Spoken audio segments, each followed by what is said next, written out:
You know we make things shake. You know I get that money, all day. that cake, I get that bread. You know we make things shake. You know I get that money, that cake, I get that bread. I'm back in the building. You know I get that money. Put a little dirty South swag up in here. You know what it is. Yep. Like, there's a lot of situations where just articulating, hey, listen, guys, I'm under a lot of pressure. I'm under, you know, this or this is going on with me. And people still expect, or you're required to show the fuck up. And this is when your mental health come into play. Because it can weigh on your physical, but it can really weigh on your mental. So what do you do? So personally, I feel like I was kind of going through that, like the last few weeks, I just feel like time just moving so fast. It was just, I had so much going on. So then like this last week in particular, I just felt exhausted, but I have to show up to work. I got to take my kids to school. They got to go to cheer practice. Like we're talking about, life is just going on. So I realized to myself, like, I think you just need to take a little bit of a break where you have some quiet time to yourself. So that was my personal plan. And I also started working back out this week because that helps my mental health a lot. And I had took a hiatus for several months when I just had a big life stressor and it threw me off of my routine and pattern. So that's what I'm personally doing for myself, trying to pour back in with some rest and something that helps my mental health.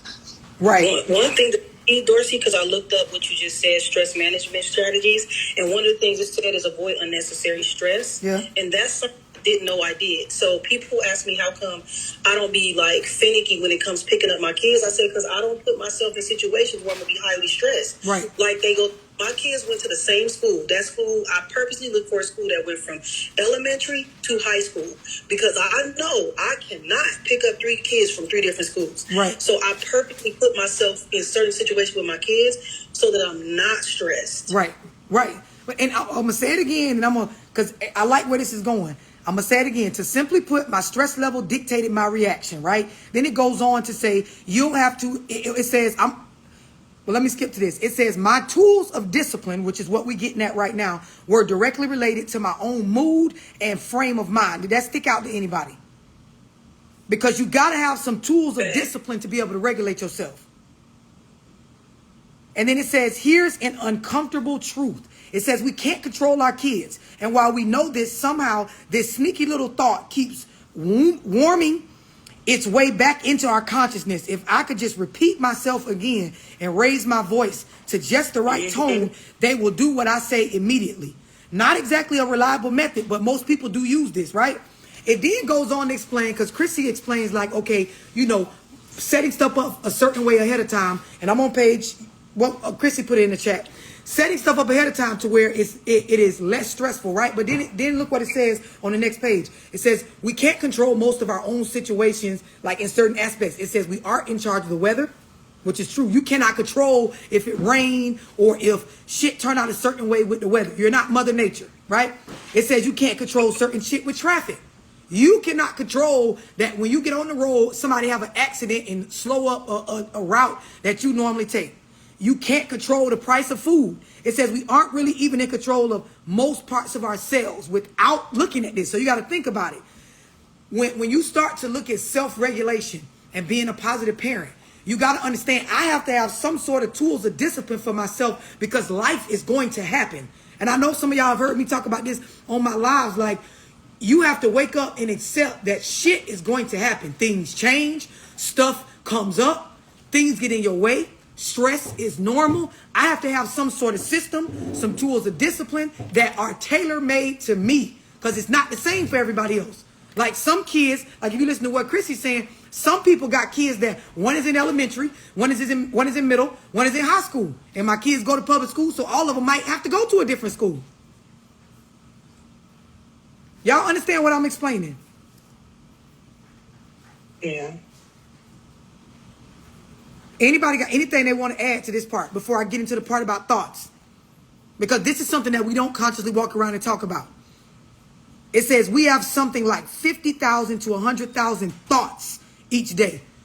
you can't even keep up with the amount of shit that ran across your mind each day. It says how many of those we actually ask for is a question. Like stuff will come on your mind based on past trauma, based on stuff ailing you. Anybody ever been in the car and you find yourself thinking about shit that you don't even want to think about?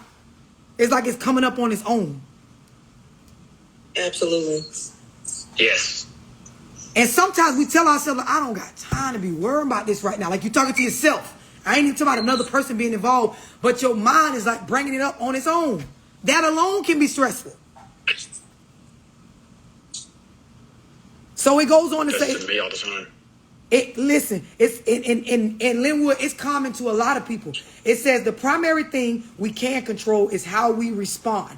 But it's funny because in this day and age, that's the one thing that people blame on other people or other situations. It says we often don't choose what's happening, but if we can see it, we can choose how we respond, and that can change everything. Then it talks about put on your own oxygen mask first. And I've used this reference before. People have heard it, but that shit is true to life in general. I say this about parenting all the time when I talk about people who walk around with that weird mentality that I live for my kids and everything I do it for them, and I'll lay my life down and they don't realize you really ain't shit to your kids without being something to yourself, right? The idea is if you're on a plane, like the book explains, like the analogy that people bring up all the time, if you're on a plane, they tell you if this motherfucker finna go down or crash or we have any difficulties and the oxygen mask come down, you put your shit on first. You can't help somebody else breathe while you can't breathe.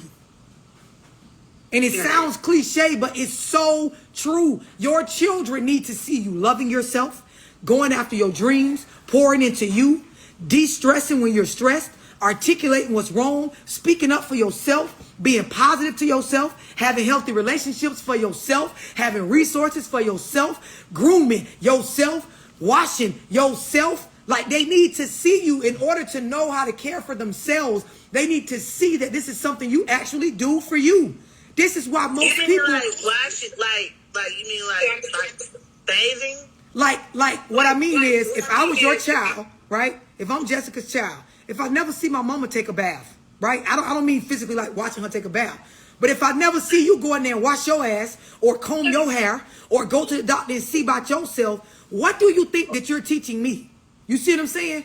And a lot of us, we were raised in a way where people was doing exactly what I'm saying. Like I got great aunts in my family and shit like that. I'm looking at them like you keep wearing them long dresses and pulling them socks up because you don't want us to know that your legs is like fucked up from being a diabetic, but you never want to consistently go to the doctor. We never see you change your diet. We never see you do any real self-care, but all you want to do is sit around and like preach to us. No, go see about yourself like we care about you. We want to see you care about you.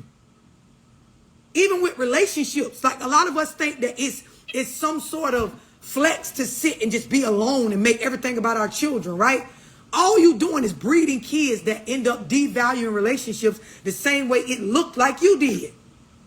You deserve friends. You deserve healthy relationships. But in order to have those things, right, you got to have conflict resolution skills. You got to be able to manage your emotions. You got to be able to self-regulate, manage your life. There are certain things, certain work you got to put in with yourself in order to have a healthy, intimate relationship, long-term companionship, friends that don't backstab you, positive, resources and shit like that. You have to have certain things about yourself sought about. And a lot of us, were raised in environments, or some of us, we were doing it at times where we was not looking after this stuff. We just telling our kids how to be and what to do rather than showing them. Y'all understand what I'm explaining? Yes. It says this can be hard for parents or guardians because our instinct is to tend to our children first. We put their needs before ours, and we are even shamed or called selfish for doing anything but. And it says no wonder so many of us feel bad about taking time for ourselves. And I'm gonna tell you something. It is a curse in our community. This is why so many older people feel like their children owe them. And I know some of y'all probably go through that. It's never a bad thing to give back to that what you came from, but it's awful to make somebody carry a burden around and they got to do big for themselves because they got to come back and repay you for giving them life. that they didn't even ask for.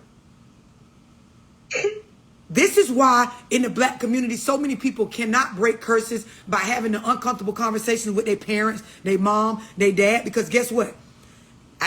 Because I birthed you, that's your mama. You can't speak up about certain stuff, and you owe her and all she did for you. And half the time, it comes from a space of them never actually taking care of themselves, going after their goals and dreams, not really getting in rooms like what we're in, trying to see the things that we need to change that are uncomfortable in order to be better, so we can do better.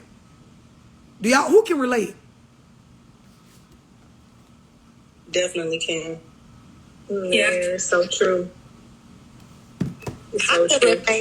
I could relate, love, like with me, with my daughter. I had my daughter my second semester in college. So, like, she said the other day that she's proud of me because it took me so long to finish my AA because, like, I kept, like, taking a break from school from, like, having my other kids and just life, period. Mm-hmm. So I finally went back and I finished my AA and I got accepted in the USF. So I'm going to get my bachelor's now. And she, like, really was, like, screaming when because I went to the bookstore. I got, like, a shirt that has the school name and stuff. So when I was going to class, she just started screaming and she was like, I'm so proud of you, Ma. You going to college. My mama is in college. But it just made me feel good that because she expressed to me that she don't want to go to college. Mm-hmm. So I don't know, like, this could be a motivation for her to, like, we need to see it. I'm going to tell y'all something. I'm going to be brutally honest, and this is a quote to write down. It is hard to do stuff that you never seen done, right? It's hard. It is hard. It's hard to do things and break barriers and reach new heights in areas and it's different shit in your family that you've never seen done. You have to have a certain paradigm set, a certain belief, a certain core thinking in your mind to really understand this. Like, you got to get out and do for you, which is going to make you able to do more and more for your dependents. It's so many of us, like, we don't even realize, like, our culture is becoming fucked with this, where we have this, you owe your parents, and, it's this, and it's an owe from a very toxic space. It's not like a genuine, how there are a lot of other minority communities and races that they understand the concept of, okay, before I just kick you out into the world, I need to arm you. My mentor was telling me I was undeserving. Before I kick you out into the world, I need to arm you with certain skills to actually make it. In our community, it's like by the time you turn 18, 19, I don't give a damn what you know. You got to get your ass up out of here. I done took care of you for fucking 17, 18 years. Your dad ain't barely helped with shit. God damn it. And then when you do go out, when they kick your ass out early, unprepared for the world, and you do figure it out, right? And you make something of yourself. Now why you doing your mama like you need to go back and give her some of that? Y'all making all that money over there. You ain't gonna go back and give your mama none of it. And it was like, a bitch didn't even equip me for the world when they knew what the fuck was out here. But it's like, just the fact that I got your ass through to 18, I closed your fed to get your ass on out with your public school education, no real understanding for finances, don't know how to regulate or manage yourself, never talk to you about the responsibility behind sex, nothing. Get your ass on out, shit too hard, mama tired, I done did all I could do. Like, it's in our culture. And we really guard this shit. We guard it. And if you try to put, like, the average minded person in our community, if you try to take 5 family members and put them in like an estate together, they'll kill each other or they'll start moving out. Mm-hmm. And I've said this, I talk about this when I do my Zooms on multiple streams of income and finances and shit. I talk about how you look at any one family. Let's say you got mama, 2 sisters, and 2 brothers, right? You'll have a mama staying somewhere paying $1,500. The sister got a little apartment somewhere paying $1,100. The other sister paying $2,500 with her and her boyfriend and her 2 kids. The brother over here with his baby mama, they paying probably $1,800. When you add up everything that each individual paying, the amount of wealth they could create if they got together, fix their credit, if they can afford those amounts, the amount of land and living under one roof like a giant estate where, like, if our culture thought this way, right? The unity, it would break down so many barriers, but that don't be the case. It don't be the I case. grew up being told That is to so get true. my own by people who didn't have their own. Their own. When we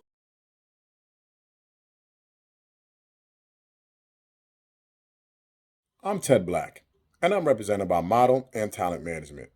For a manly smelling body, you need 3 things: water, soap, and a body. Step out the shower smelling fresher and manlier than ever with Old Spice Body Wash for Men.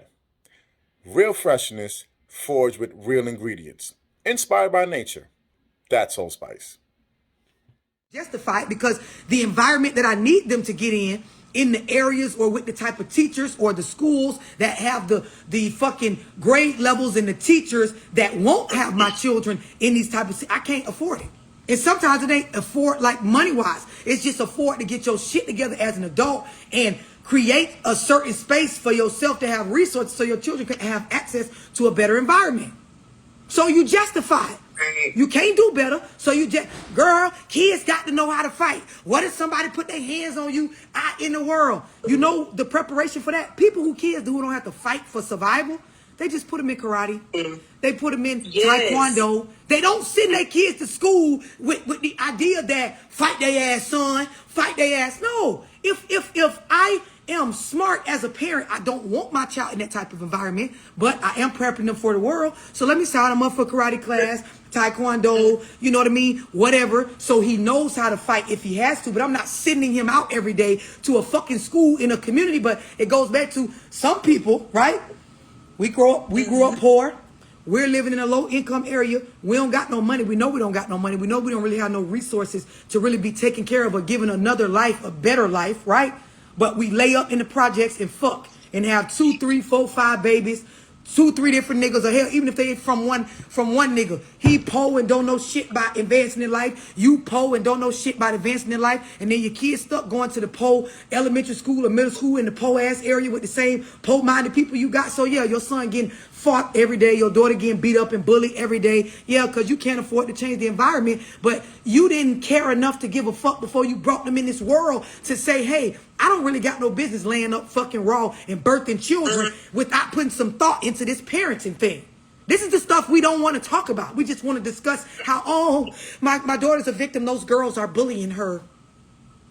Like, I literally just had this conversation with my friend, Love, that's something that I wish it would have clicked for me before I had kids with the people that I chose to have kids with.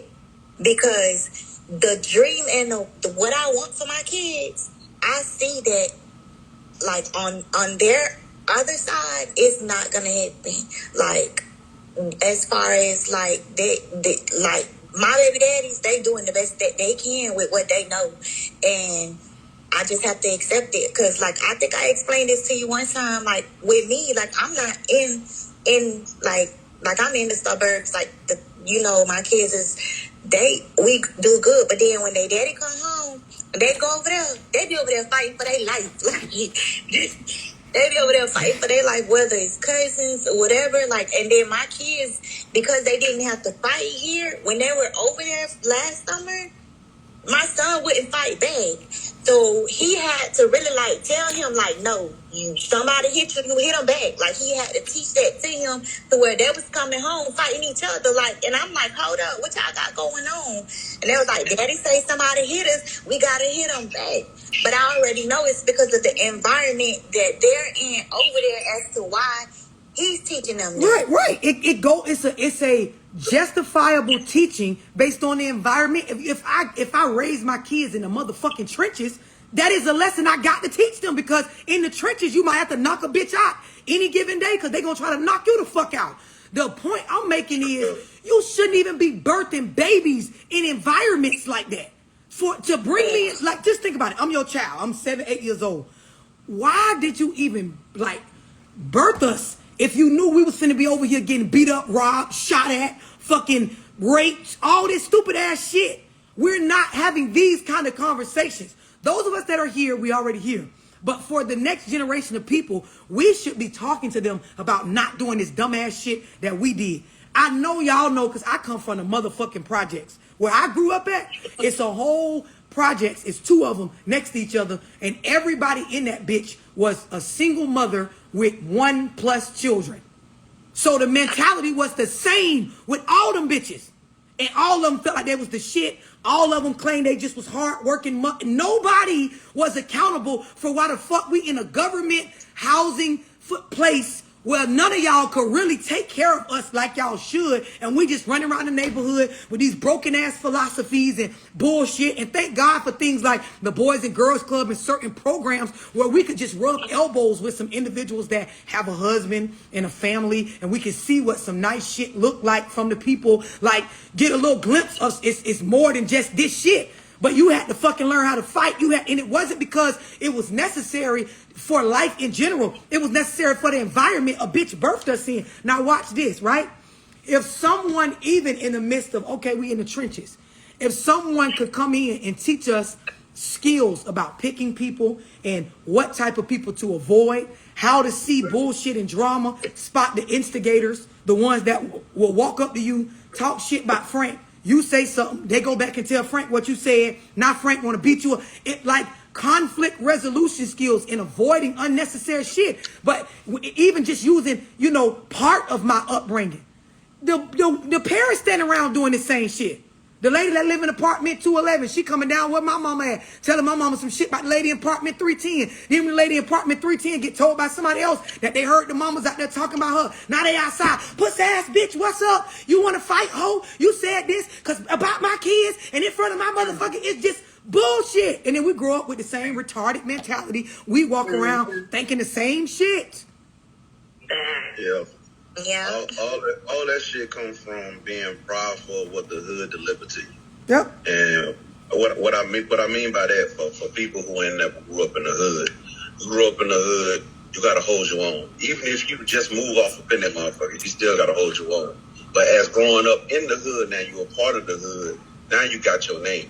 So what do your name mean? Shit, I ain't never heard of it. That mean you ain't shit. So automatically you a target. You ain't did nothing to nobody. Automatically you a target. So it's gonna be somebody that's gonna try you. Nigga gonna golf you up just to see what you about. And if you show that you can fight, you're gonna get in less fight. If you show that you can't fight, they're gonna punk you up. Right. And don't nobody want to be in the hood and be a punk.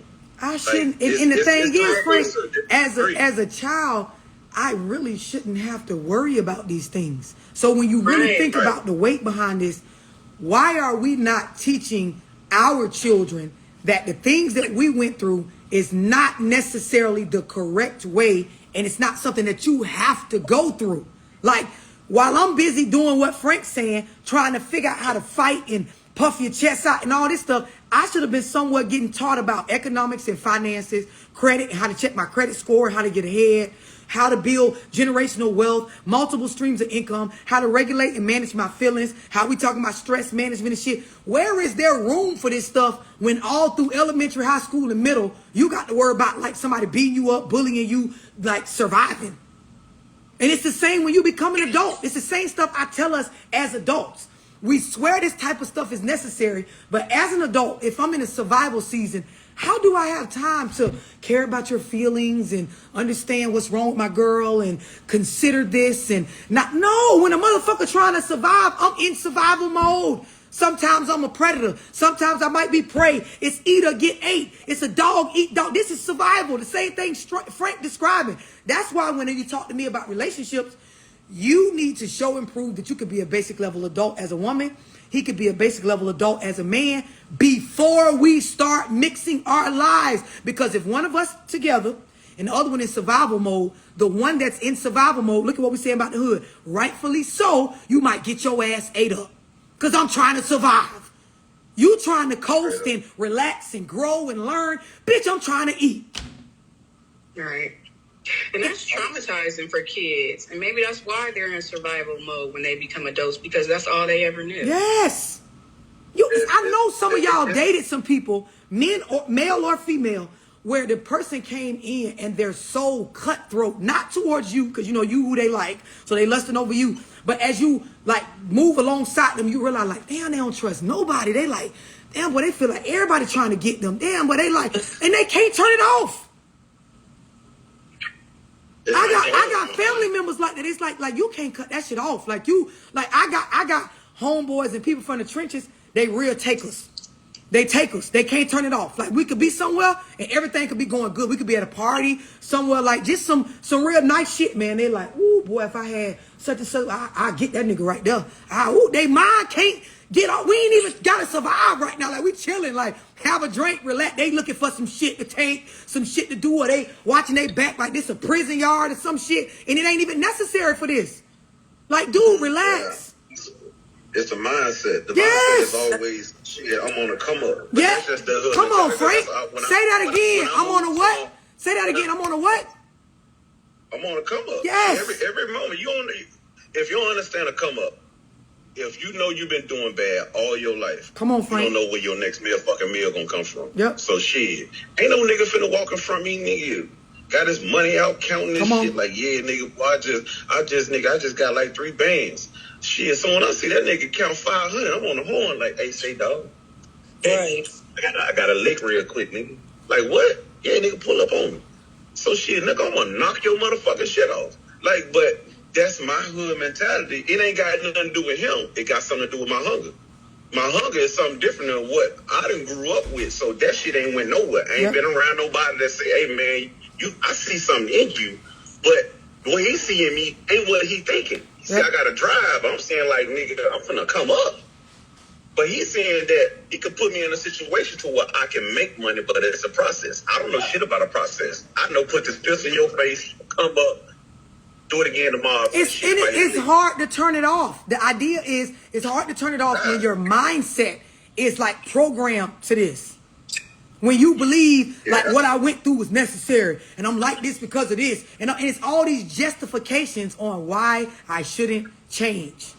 I'm going to say that shit again. You know what, love? These mentalities make you feel like, this mindset will make you feel like I need to tell them all the reasons why I don't need to change or why it's okay that I'm like this, rather than just accepting that I can do better. Love, I gotta get that. My father's like that, and I swear it's like I wasn't raised with my father, so my mom, she raised us. But I feel like if I was raised with my father doing the things that I know now from him, I'd probably be just like him. Like, oh, I can't trust nobody. Yep. And I'm not gonna lie, a little bit of time, like I spent a little bit of time with him, and I started to pick up his little habits. Yep. Like, you know, cause you watch your parents, you know, you watch them. It's called modeling. You model them. And I see, like, my father, he's like that with everybody, even with his family. I'm just like, I don't know. Maybe it's the street where he lives in. Keisha, it is a paradigm. When it's a program, you got to understand. We're born with a clean slate. We're taught everything, right? When it comes to our beliefs. And this is why, like, for example, you'll see people, they feel like it's a flex to say, I ain't relying on nobody. Like, that's why I don't rely on people. That's why I just roll by myself. That's why it is the most illogical shit for human beings. The healthy and mature way to go about things as an adult is to build a community, have resources for yourself, a support system. But guess what? If nobody taught you conflict resolution skills, if nobody taught you how to pick the right type of people that are trustworthy, people that don't backstab you, people that have ethics and certain values, if nobody taught you, gave you the opportunity to get in environments where you had access to people like that, you will believe, watch this, because it matches the hoods and the sets you from, you will believe that the right way to do it is only to rely on oneself. Don't rely on nobody else. You don't supposed to need people because people gonna let you down. That's only true for certain environments. Successful people have a whole community, a table full of people that are resources to them. And I explain this when I talk about economics in my entrepreneurship and marketing Zooms. If you take any successful company that has made millions and billions of dollars and that has been in business long term, there is an owner. Sometimes there's multiple owners. Those owners do not solely run everything. If you look at the top of the company, there's a CEO, chief executive officer, CFO, a lot of times, chief financial officer. This guy deals with the finances. There's usually some kid or young man or woman that went to college for finances that works at the company that, as the CEO, I still don't get into the stuff that he does because he's the resource for making sure that our finances are handled correctly. There's a HR person. She went to school for human resources. So she deals with stuff, paperwork, I don't even see. There's a PR person for public relations. All of these people play a key. Everybody ain't an owner, but everybody is valuable as fuck to the table. If you want to build something successful, and this goes for a family unit, that's why it's dumb as fuck, this single parent mentality. A family works better as a herd. As a pack, not a herd. A pack, when you look at any species, any animal, a pack runs in a way where everybody plays a valuable role. It is valuable for the survival of our species so we don't go extinct, for us to birth babies and for the babies to get nurtured properly so they can grow up strong and keep our fucking species alive. That's what makes the adolescents and the young important. The men, the hunters, the guiders, they're important. The mothers, the nurturers, they're important. The elders, like when you see packs of wolves, when you see lions, when you see animals that are predatory, they have a certain structure to their shit. Ain't nobody walking around by themselves as one wolf. Like, I ain't fucking with none of them wolves. I'm gonna take me down the bitch by myself. If 50 niggas or 50 other wolves come out the woods right now, I'll take all them bitches by myself. That's not the mentality. Right. The mentality to survive and grow and thrive and build generational wealth is to build your kids up strong. For you to be strong as well. For you to spread the knowledge. Each generation coming up better and stronger than the last. And we doing this shit on purpose. We uniting on purpose. We standing for something. And if somebody need to be corrected, goddamn it, we gonna correct them. A bitch get out of line, we take care of our own. That's not the mentality going on right now. That's real shit. I remember when I was in school and shit, and growing up in the hood, it's just some shit you just can't come home and tell your parents or your mama. You can't do it because the same shit you get out in the street, you can get that shit at home. So that's why most motherfucking kids would suppress that shit. They actually move towards the crowd. So them niggas over there seem like they scary. I'm gonna go hang with them. Yes. They gonna teach me how to fight. They gonna give me all the rules and regulations. So now when I go back to school, I ain't scared of nobody. Mm-hmm. And now mama don't even know why I'm getting in trouble and shit. Why I keep getting in these fights. And it's only because niggas say what's up. But we don't even really get in the trenches. And I'm going to tell you this from a very triggering space. We don't even get in the trenches and teach our kids how to pick better friends and to, know what type of personality, not person, what type of personality to avoid. Because I don't view y'all by name, right? If we all go to the same school and I'm an adolescent, my parents are supposed to be teaching me. I'm not picking y'all as my friends based on skin color and whether your name sound easy to pronounce. I'm picking y'all based on character and personality, right? The problem is, and this is the triggering part, the parents don't even be knowing how to pick good people. They pick bitches that's pretty like them. Niggas pick niggas that's thugging like them. Don't matter if the thug nigga that you pick is a backstabbing ass, snitch ass nigga. Don't matter if the big booty pretty girl that you pick to hang out with and go to the club with is a fucking, unethical ass bitch gonna fuck your man, lie to you, talk about you behind your back, steal your money out your purse. Don't matter. We just looking at what they names sound like, what they look like on the outside. And so when you think about what I'm saying from a parenting space, it's a struggle to teach the children how to pick the right people to be around because we can't even pick the right people to be around as adults. That's why we all walking around talking about, well, I'm going to just be single. I'll just be by myself because a bitch can't regulate themselves, manage their emotions, have conflict resolution skills to be able to build healthy relationships. So you go with this loner philosophy that is actually the opposite of our nature. Human beings as a species are not wired to be loners. That's why if you put us in solitary confinement, we go crazy. On our own. You don't have to do anything to us. Give us food all day long. Make sure we're fed, right? If you leave us secluded from any other human interaction, our mind will break itself. It will break itself. Nothing has to happen. It will break on its own because it's not supposed to be doing that. And that's something that I don't care who you are, white, black, young, old, it's a fact for your mind. You'll start talking to yourself. Shit will start getting the magic. Go ahead, Keisha. Can a person come back from doing that? Because I think I have been to that point in my life where I've been alone to myself. And I feel like I'm coming back slowly, but sometimes like when I go out I feel like I have like social anxiety Yep. a little bit. Yep. You got to get uncomfortable. You have to get uncomfortable. You have to be willing. There's going to be some awkward moments. There's going to be some times you're going to have to talk yourself out of going back into your fucking head. Because when you seclude yourself and isolate, you'll get depressed and talk to yourself a lot. So now when you call yourself transitioning back out and dating again, you have to stop yourself from jumping to conclusions. You will piece together stories in your mind based on what you sat and told yourself about people when you wasn't even interacting with people.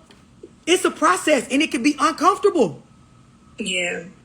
And we are. Yes, we are. We are using drugs and alcohol as more of a coping mechanism to deal with the fact that I'm not getting my stimulation socially, mentally, like I should.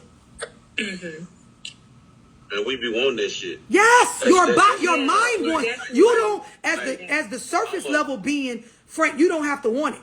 But if you understand the biology of what I'm saying, the science behind it, your mind and your body's going to want it by nature no matter what you say. That's why I always say when you see people talking, I'm single by choice, and you single because you lack the skills to actually go out and maneuver through the world and find someone to be a companion with. That's why the fuck you single. Now, you might be working on it right now, but that is why you're single right now, because your biology is wired for companionship. And I don't give a damn if it's 1 bitch, 2 bitch, 5 bitches, 1 nigga, 2 nigga, 3 nigga. Your insides is wired to interact, socialize, physically touch, talk to, connect energetically, go into if you're spiritual, into that race of that space of your aura, mixing with somebody else's aura. This comes natural. None of us are exempt from it. So whatever you tell yourself about this loner, fuck it, by myself, everything by myself, it's a bullshit coping mechanism. Well, I don't think it's safe being in that. Say that again.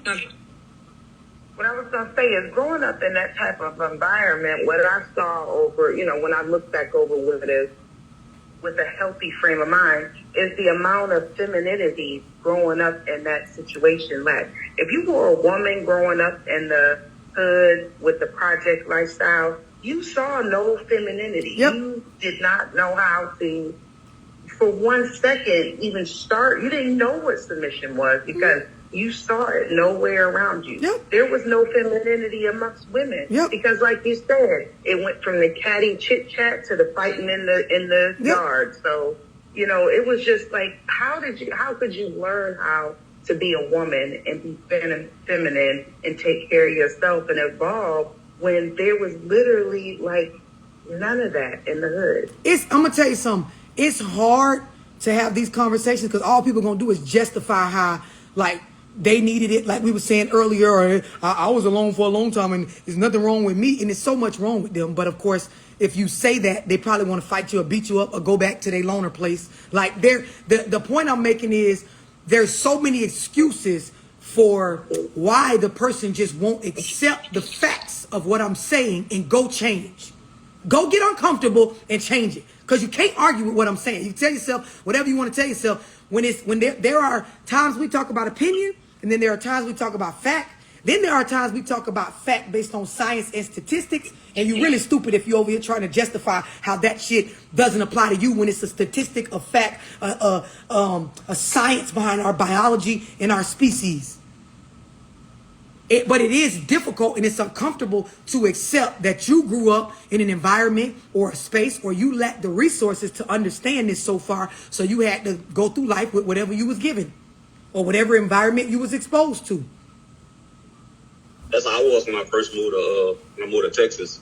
Like, I was still operating on that hood mentality. So I was getting in buku fights and didn't understand why the fuck I was getting in fights. I ain't backing down. I backed down from one fight since I've been out here and I broke my hand. Like, and I was like, man, fuck that. I ain't doing that shit no fucking more. Like, that shit hurts. And Frank, when we talk about, I'm going to tell you something, though. When we talk about perspective, because I like what he's saying, right? As a grown-ass man, right? It looks crazy. And I'm saying it looks crazy because with perspective right now. You got perception, but then there is perspective. When you understand certain things about the world and you develop a view that is more than just your little bubble. There are so many more things that black men need to be fighting for themselves instead of worrying about physical fights. But part of getting out of that space and into a different perspective is you actually valuing self, having a support system to be able to do that, and then also changing your environment, right? And notice I talked about the support system and the self-care before I said change the environment. Because this is when we get into, you can take the nigga out the hood, but you can't take the hood out the nigga. So if I swapped your environment first real quick without addressing the mind, right? The damage done to the mind and the trauma, all you gonna do is fuck up in the new environment. This is exactly what we do, male and female, in relationships. We don't see about the self-care before we go get in a new environment. And watch this. This is why some men will attract a very higher quality woman and then fuck it up. This is why some women, they will attract a better looking, a man that's doing better, and then fuck it up. And then after a while, you just tell yourself, ain't no good women, ain't no good men. But you never took a second to check your character. If you understand the analogy I'm using, it's not just about the hood.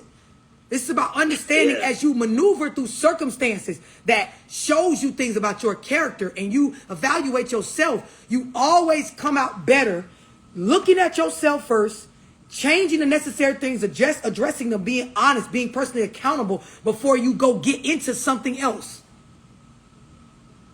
Yeah. It's sometimes, you know, it's hard to be realistic sometimes because the reality of things, it be tough because you're dealing with that shit. And then especially if you realize what your life look like right now, just to you, what do everybody else think about you? And there's a lot of people that give a fuck about what people think about them and still say, man, fuck that. They think I'm doing this over here, so I'm going to still dress fresh. Right. They still think, I know I'm working over here, I got bread coming in. Yeah, I'm going to still get these new kicks, so I got to have new shoes every day. But once your life change, you still want to stay in that same area, and that's how you fuck yourself up. And you just keep adding to that shit.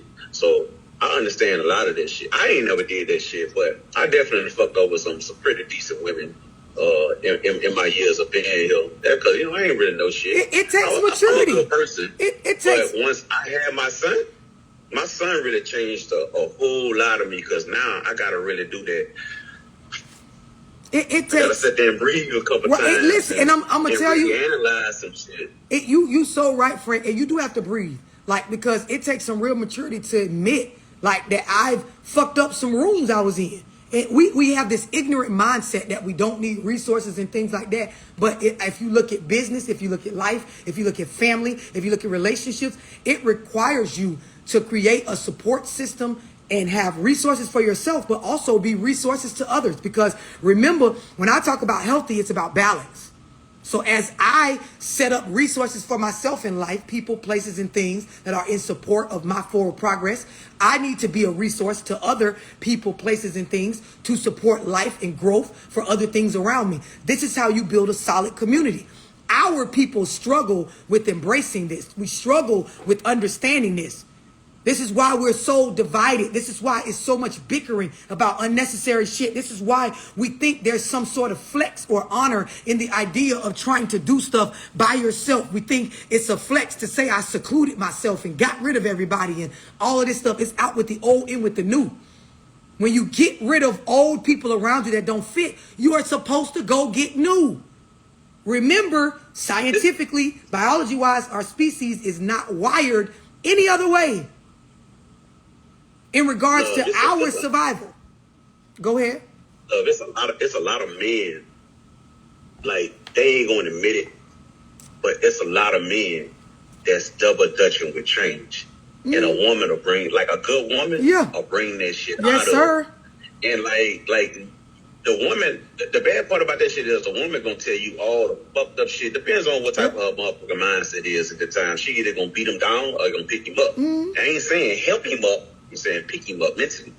Like, not pay some shit for him. And sometimes you might have to do that shit. But that encouragement from a woman that he actually respect you, but y'all still get into it. He ain't never put his hand. He'll cuss your ass out, but he ain't never put his hands on you. He got some sort of respect for you to he values something in you not to do that shit. And other motherfuckers really don't even understand that shit because he's double dutching with Chase. He want to do it, but he don't want to be a bitch to his boys. He want to do it, but he don't want to be labeled a fucking punk. Or, you know, it's stuff that we have to battle internally that we ain't going to speak about. So that right there can help us as kids. That's why a lot of black men are really close to their kids. And then the baby mama throw their kids up in their face because that's the number one thing that's going to hurt them. Yeah. The kids make them change. Yeah. My son made me change. If I never had my son, I ain't gonna tell him what type of person I still have my personality, but I still had an anger to go along with it. I'm gonna tell you something, Frank. I'm gonna tell you something though. Most men that their children, right? Because I'm in the trenches talking to men. Most men that say the same thing as Frank, my children changed my mindset and my viewpoint on the world. They baby mama don't even know that the children had that effect on them because they was too busy in their feelings about the relationship to know that the man actually has a space of value and care for producing his own seed out into the world. But we can't get past our egos and our feelings and shit to really get into this. And our community, our society right now is not valuing fathers in the lives of children. Like the culture is some sort of, it's a flex or something. I mean, they even doing it on the reality shows where they're dragging out these storylines about a nigga not doing for their children and shit as if this is good for the kids or good for them to announce. Like you should be somewhere in counseling and somewhere with those babies to make sure that stuff gets resolved. Get out of, you know what I mean, your head and your feelings and get into reality of what the children need. And then here's the other part about it. Men, right? When we talk about the concept of resources, and those of y'all that was in my Zoom where I talked about the 4 building blocks, Frank, you was in it, the 4 foundational things that a man needs in order to really be qualified as a good man that you can move forward with and build a relationship and produce something positive and fruitful. Like it really brought all together. And Frank, I know some of y'all wasn't in it, but Frank was. That's why I keep referencing him. Frank, you know, it came full circle when you understand men need resources, right? They need it because if you understand what Frank was just describing about how us as women, sometimes we don't say it to the man the correct way that, and when I say correct, I'm just talking about in a way that he can receive it without it bruising his ego or his man, right? Men need male resources to go bounce off what they hearing, what they seeing, what they learning about themselves. They need a group of men to bounce that off of to really find their space of discipline with it, their use for the information. So for example, if I'm your man, you know, you getting on me about this, you telling me about this, telling me about that. I need that man space to go really discuss, decide, maneuver, figure out how I'm going to discipline. And the problem is we're not raising our boys to understand this. Now, I will give y'all this gem. I talk about with men, a well-rounded man, right? And this is a big plus point, ladies. He has older peers, male. I'm talking all men. There's no women in this equation. So I draw it out as a number 1 in the middle. On the top, I put a 2. On the bottom, I put a 3. On the side, I put a 4. A well-rounded man needs, on the top of that 1, 2 male resources that are older than him. He then needs, number 3, male resources that are younger than him. And alongside him, number 4, he needs male resources that are in his peer group, his age category. The reason why is because the older men help teach him what occurred before him and give him discipline from that space. The younger men keep him aware of what's to come, right? And it allows him to be a big homie or some sort of responsibility to the generation coming up under him. His peers keeps him on pace. So when we talk about a well-rounded man, I need a resource circle of men that are going to keep me fully aware. So as my woman at home, on the other side of this, as my woman at home goes through things with me and points out things, because like Frank said, a woman will keep you up on game about yourself because she's interacting with you a lot when it comes to your vulnerability, right? She's pointing certain things out. I have a circle of people that I can bounce this off of and still have my man. so to speak. Do anybody got any questions on understanding this? I have a question, like kind of not on this, but kind of sort of. So, like, what do you do? Like, cause I tell my son stuff like this, but every time I tell him stuff like this, he go against like everything that I think. So I'm gonna tell you this, Jessica, right? And this is where not just you, but a lot of us as parents, urban parents, you know, to black boys, we don't understand that we were supposed to do this young. A young, and you know, Frank and anybody else in here that's a man will tell you, when young boys get to a certain age, when you have not exposed them and given them consistency around male role models, they rebel against the idea of a woman running them. They're trying to develop their own man mind. Men that were resources to him, or that should have been resources to him early on, they will help him contain, discipline himself with this. Because men operate off of ego and respect. So as your young man, Jessica, grows into a grown man, it is in his nature to not listen to you on a lot of things. This is why it's so important to have those male role models around your child. And then I'm going to tell you something else. If he was listening to everything you said, that's a problem too. Because no man is supposed to be getting all of his thoughts, ideas, decisions from a fucking woman. This is why a lot of y'all complain about what's in the dating pool. Because you're dating men that think like women, and are emotional like women, and process their emotions like women, and react to you like women, and will fight your ass as if they're another woman.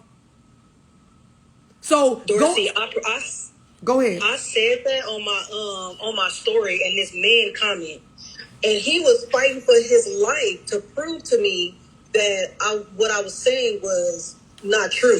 So I asked him, I said, was you raised by a single mother? He was like, what does that have to do with anything? I said, because as a man, for you to be in my comments, fighting against how valuable men are, you are in your emotions right now. So you're not even responding to me. Realistically, he was like, wow, I thought bigger of you. Why would you make this about a gender?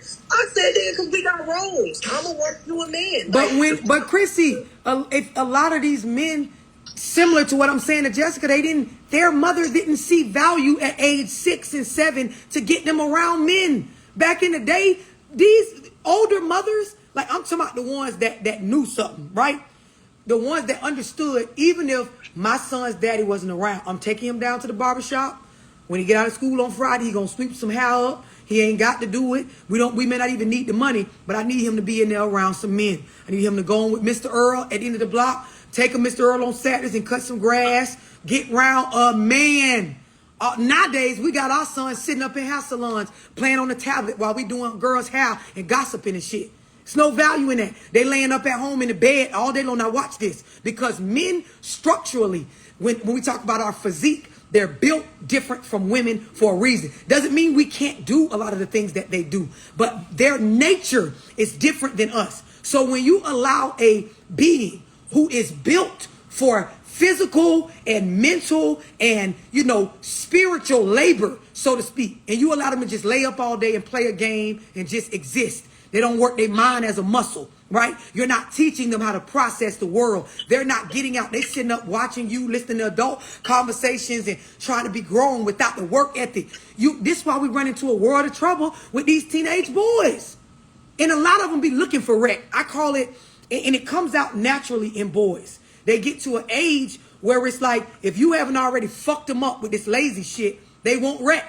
Meaning, you ever see the young boys that can't really sit still? They always getting into something every day. You like, God damn, bro, you done fucked up again. God damn. It's because men need something to focus on. They need to belong to something. They need a cause. They're not like us as women. We could nurture a fucking ant. You could put us in a house that's dirty with chaos. We will organize that bitch and turn it into a home. Men need something to do. When you take boys with nothing to do, their mind goes all over the place. It does. So they go from one thing to the next. And it's really, if you understand what I'm saying, it's discipline. And it's discipline that I'm not talking about women right now. I'm talking about men. And it starts off, they can't discipline their thoughts, right? Because they ain't got nothing to focus on. So you can't discipline your mind. What comes after you can't discipline your mind? What does this day and age...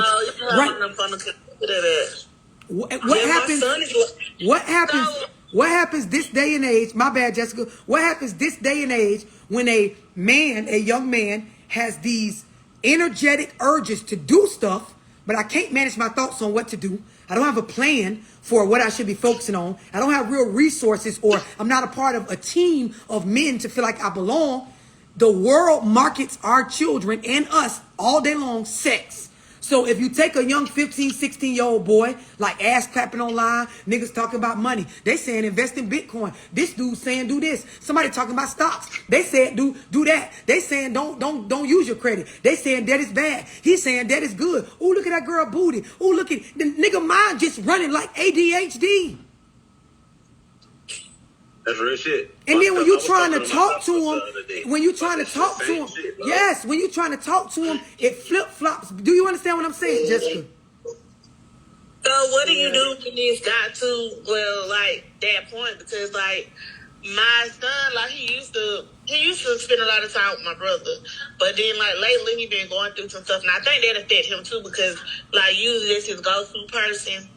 And, like, he's been, like, different for the past 2 years. Yeah, because it is a inner struggle that you won't understand as a woman, but as I'm becoming a man, the world depicts alpha men, or let me take the word alpha because I don't want anybody to start getting into all them little, adjectives. But the world depicts men as a certain thing, right?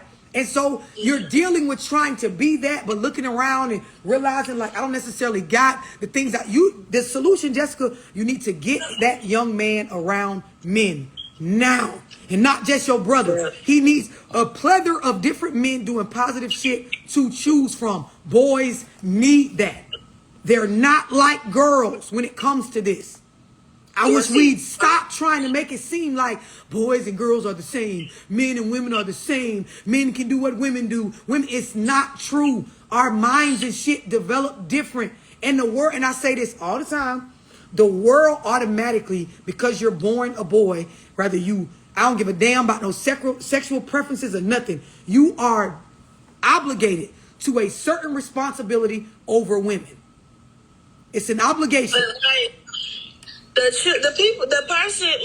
people of choice that, like, I don't understand. Well, I might not supposed to, I don't know, but I don't understand, like, the person that you choosing to be around is like the person that gotta basically be in survival mode. Like there's this boy, like he's been emancipated, he really don't have nobody, and it's like you want to be around this person 24/7, but your life is not set up like that. So it's weird to me. You're saying your son is choosing another young boy to be around, or a male role model that doesn't have his life together?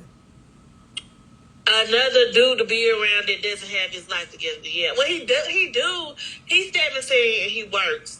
And he lives like in a camper on his grandparents' property. And he basically living as if he's an adult.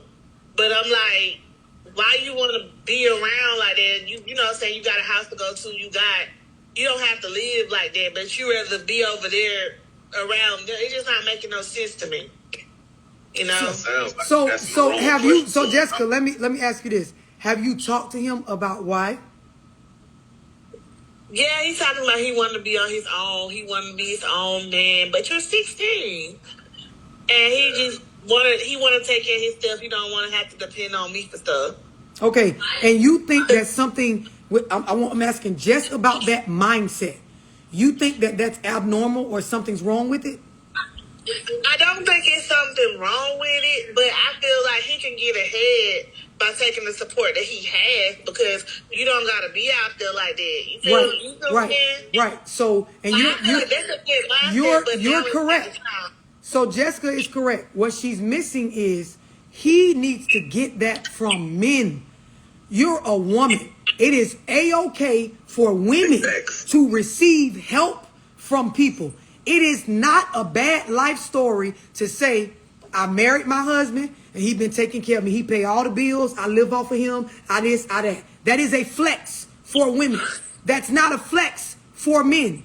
So the idea is he needs other men to give him the viewpoint as to why utilizing your mother as a resource for as long as you can or as long as you need to to build yourself a solid foundation is still a manly thing to do. He needs a man to tell him that. It's not going to be understood coming from a mama. That's why women need to understand their son needs to be around men. That's why people don't understand what I'm saying. They value fraternities. Like a lot of people send their kids to school, college, not even because they necessarily need them to get that degree, right? They need them to build life relationships with solid people that are on positive shit. This is so important for black boys. Can I give an example, Dorsey? Go ahead. I wasn't watching him. My son has a 9-year-old son friend, and he's only around women, and you could tell. So what I noticed was when I would tell him not to do something, he'd turn around and try to manipulate it. So I'm like, you know what? I'm going to go get my 14-year-old son. So I go get my 14-year-old son. I say, hey, go in there and tell him to do this, this, and this, that. When I tell you immediate correction, like, he didn't turn around and try to manipulate him. He didn't try. I was like, that is I said, this baby is around women, so he don't, number one, respect women because he gets away with a lot. Yep. So something needs to come from something more masculine and older than him. And my son sounds like a whole grown man, and he's 6 foot. Yep. So he looking at him like, all right, I ain't going to challenge him. He bigger than me. Yep. Ain't had no problems out of him for the rest of the day. It is necessary for men that they find that space of independence while not being stupid in cutting off their foundation, right? Before they build a foundation. But it's not going to be heard, Jessica, from you the way that you think you're saying it, if that makes sense. He needs to get around men. He needs to get out. Go ahead. So, like, I understand it, but, like, how, like, where do you find the men at? Okay, so listen. How old is he? He's 16. Okay, so what grade he in? 11? The 11. Okay, so what does he do besides go to school?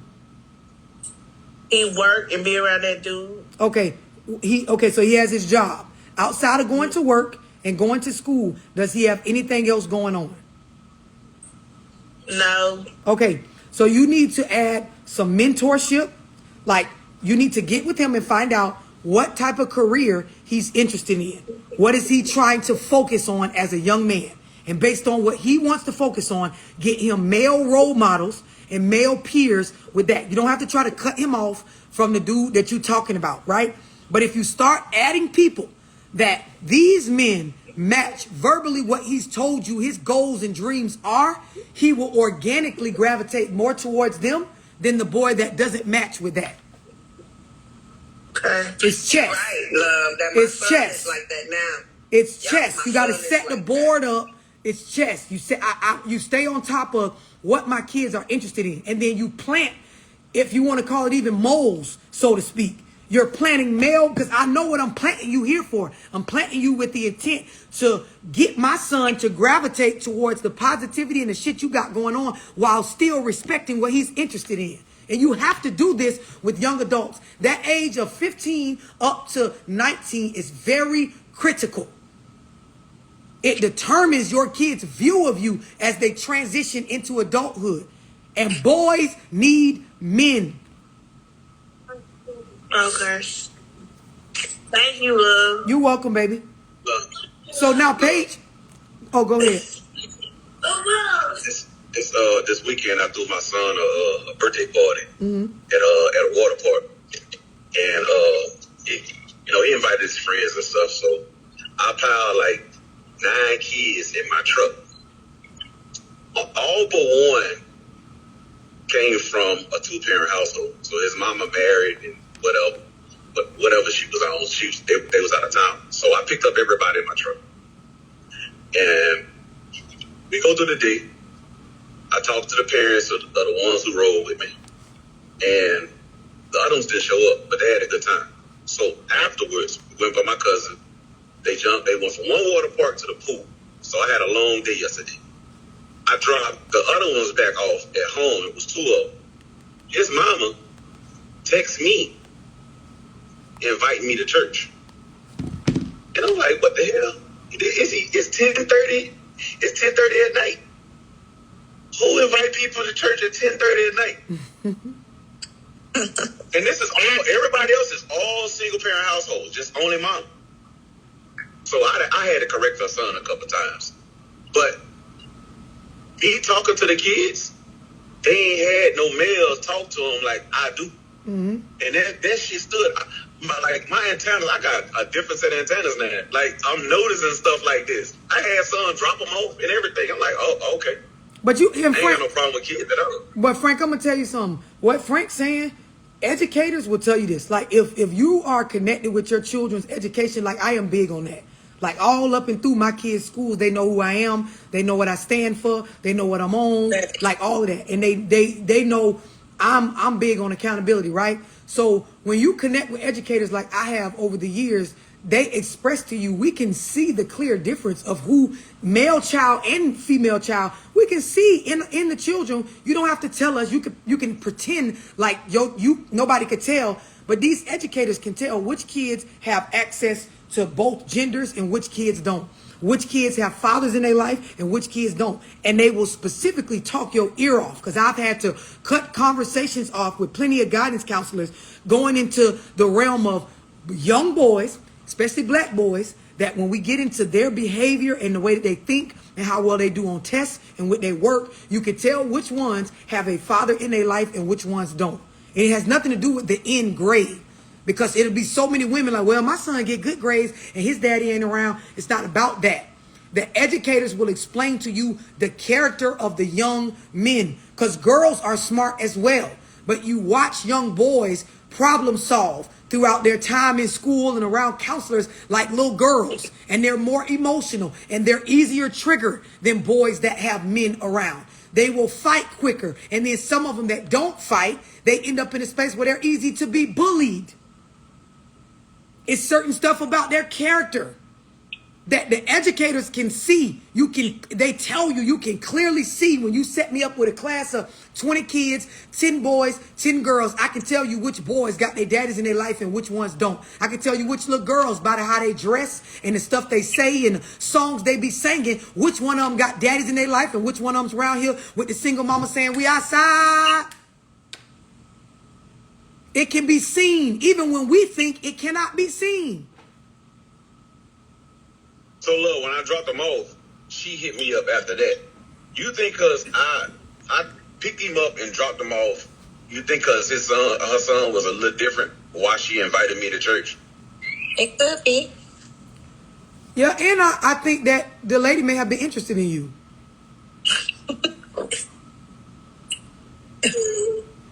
As women nowadays, like we make our moves. And Frank, you know, like with children involved, and this is something that, you know, this is why I'm a firm believer in young boys needing to be around men, because when you're naive and you haven't been around other men or brothers to teach you this, you don't realize that when dealing with women with children, when interacting with your children and bringing them around women as a man, right? You automatically have signed yourself up for certain responsibilities that you may or may not know about. Like when love. When my son was young, I knew it at around 8 years old that I needed to get some men around him, because he wouldn't listen to nobody but me. And, you know, he wouldn't listen to the teachers. He wouldn't, because I was, like I told you before, I was parenting through control. Mm-hmm. So he couldn't listen to nobody. And that's when I knew I had to get him in big brother clubs and doing all that stuff. And now as a 30-year-old adult, he knows the importance of those older men, the men at his level, and him being, I don't want to say a role model because he hates me to say that, but him being a role model for the guys that's younger than him that he went to school with, that he still communicate with. And having these men in my son's life throughout from 8 years old, my son is working on his master's degree right now. You know what I'm saying? He knows the value of having that male voice, because he was so used to having my voice, even though it sounds male, he knew it came from his mama. And it's a lot of stuff now he won't listen to me because he has a male perspective, and he know that I'm just saying this either out of my hurt, my trauma, my pain. That's how he knows just by having these men in his life. And for you, Frank, that woman seeing you doing them kids like that, and she over there by herself, and you know what I'm saying? Her kids probably came in that house saying good things about you. She might think you might be a good catch. You know what I'm saying? The final piece was to test the waters with him going to church. If he go to church, he a man of God. He good with kids. He look like he look good. The lady gonna work her 1-2. And I'm gonna tell you something, like, Adrian, what you saying is so important, because like when I explain that well-rounded dynamic for men. And I'm telling y'all this because even if you're dating, this is not just about parenting. Even if you're dating, like, men need that space where if you think about it, okay, my male resources above me, they give me game on certain stuff. I take the game, and when I do this with young boys, like teenagers, I have acted this out in the physical with like a group of teens, right? It's like, okay, you the big homie. Take the sticky note with the game on it, pass it to him. Okay, you his big homie, you older than him, you gave him some solid game. He take the sticky note you gave him with the game on it and bounce it off his peers. Remember, he got men around him, positive resources that are his same age. Show them the sticky note. Hey, bro, what you think about this? As peers, they talk about it, right? They process it. So he passed some game to somebody in his age group. That same sticky note, when he get it back from his homeboy that's his same age, he then passes it to the younger man that's younger than him. And he tell it to him how the old head told it to him. That's how you keep the game coming down from generation to generation. So it goes, hey, young buck, let me tell you this, this, and this. Young buck, take it. Hey, bro, old head told me something. So what you think about that? Hell yeah, bro, that's good. All right, I'll get up with you. Then you go, hey, young buck, come here. Now, I'm the same dude talking to somebody younger than me like I'm the big homie now. Hey, and this is feeding my ego. Like when I'm talking to the older nigga, you know what I mean? It's sunning me, so to speak, because he giving me game, but it's making me feel empowered. I take that information, I share it with my peers, but now I get to tell a younger nigga under me, hey, bro, let me give you some game. And I can give it to the young nigga like it's coming from me, right? Like, and so the young nigga looking at me like, damn, you know something that empowers me. When I told it to my peer, I told him I got it from Big Homie, because we can talk about that because we in the same peer group. When Big Homie gave it to me, he was talking to me like I was talking to the young nigga. This organically happens when you put men around each other of all ages. But a lot of us are not valuing this. We don't understand this is a man thing that goes on. I was blessed to be able to see it because of the type of males that ran my family. Men run my family, right? And I'm saying this from a space of when you look. Now, we know a good woman is behind anything solid, right? So women ran my family, but men ran my family, if you know what I mean. And when you understand this, you'll realize organically this is a beautiful thing, that it does not take a lot for you to understand. Your mindset has to be right. If you believe positive male resources are scarce, then that's what you're going to tell yourself, and you're going to operate as if you can't get what your child needs. That's exactly why I love, like, I took my son, I was like fishing for barbers for them at one point, because like the barbers that they had, it was always somebody that they daddy took them to, and I just continued. So when the pandemic happened, the dude that was cutting my kids' hair, he stopped working in the shop and he had to do it from his house, but he had stopped doing it for a while. So I had to find a barber shop. So somebody recommended me to a barbershop, and it's really far from, like, it's an hour drive from my home. But when I took my son, he's a luxury barber. So when I took my son, he washed his hair, he cut his hair, and like he's Christian, like he goes to the church. He's very positive, and he's black. So my son loved the interaction that he had with him, and he told me right after we left the shop, because he'd been getting his haircut since he was 1. And that's the first time he ever expressed to me, Mom, I want to come here every time. Like, bring me back. Right. And I'm going to him ever since, to even where my youngest, he wasn't getting his haircut because he had hair, but now he gets his haircut. But he interact with them. Like when they go in the barbershop, they have to wait on each other to get their haircut. He be like, hey, Aiden, go ahead, show me some push-ups. Like, he interact with them. We set it up to where now, like, my son, They got a bubblegum machine, and I don't always have quarters in there. Sometimes he'll take quarters from the house, but if he forget, like he go in the barbershop now and he just push like they have the broom, he sweeps the hair up, like he just move around, like it's so natural to him, and it's all different people around. Even like when he called himself having a girlfriend at 7, it was an issue where he got in trouble because he kissed the girl on the bus and he got in trouble. I told him, I said, do you want to talk to him about it? Like, because I done gave you my opinion as a woman. They need men. Boys need you, Renee, and you saying it. Boys need to talk to men. But as mamas, we can get so nurturing, and society is feeding us this idea that this single mother shit is actually doing something good when it's not. Like, we need to really adopt the philosophy into our communities and into our homes that boys need to get advice from men. I'm telling you, that age 15 up to 19 is crucial. But I'm going to tell you this, how well they take and receive the male role models that you put them around is based on the values and principles you instill in them from age 1 up to 14. Do y'all see where I'm going with this? Like, some people end up with a fixed mindset to where you can take them anywhere and they can't receive shit. That's why if you look at even my page and my platform, it's a lot of people on the page. Not every single person is actually applying the information, because some of them are still fear-based. Some of them are still operating off of emotion and feelings. They know the information is valuable. They know, like, it could actually change some things and help, but they're not actually moving on the stuff based on the mindset being fixed. Remember, for some of y'all that's been in a lot of my Zooms, you know I talk about how your paradigms actually controls your behavior, not what you know. It's what you believe. The stuff, the fears, the belief system, the programming that you have in your subconscious mind is what controls your behavior. So on the surface level, we could talk about change all day. If the change we're talking about does not align with what you really believe, you won't move on it. That's why a lot of us, we know stuff about finances and shit that we actually can go act on right now, but it actually contradicts or conflicts with a certain belief that we were programmed with. That's why we ain't moving on it. That's why people could give out free game all day long, and it will not change the lives of everybody that got the game.